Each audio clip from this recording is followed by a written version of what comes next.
So this photograph has a lot going on. I'll name a few things and go into detail more.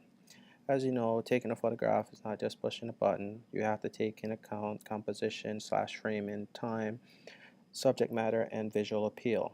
But most of all, light that will play a big role in how the image turn out. Let's start with composition and framing.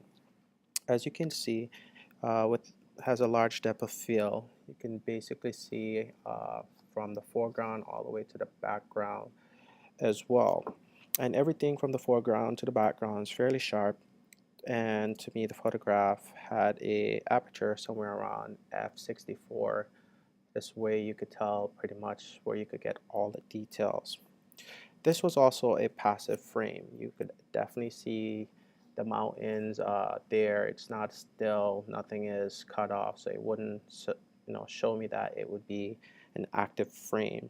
This photograph was also taken with the golden rule that applies. You can see the mountains sit in the middle thirds. You can see the man sitting on the lower third, but he also is at one of the cross points of one of the thirds. You can see where the mountain kind of draws you into where the water kind of spills out. Also brings me to another point, which is time.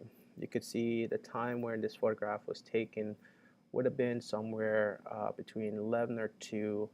I'm going to say roughly around 2 o'clock. I'm not a morning person, but if you look, the light's coming from behind this mountain shine on this light right here. So it would probably say 2 o'clock if you're on the East Coast. You could also see this was also taken with a shutter speed, I would say somewhere about 10 seconds. You can see the water has a glass finish to it, so it will tell me that the shutter speed would be somewhere around 10 to get that mirror feel to it as well. You can also tell the sun was fairly high in the sky. That's why I'm assuming it was around 2 o'clock. This photograph was used also in a long shutter speed, as I said before. Usually this will give you a strong image as far as like contrast goes as well. You can see there's not too many clouds in there. It's pretty blown out, but for the most part, the picture itself works because the mountain with that dark and light with that blown out sky give you a nice feel to it.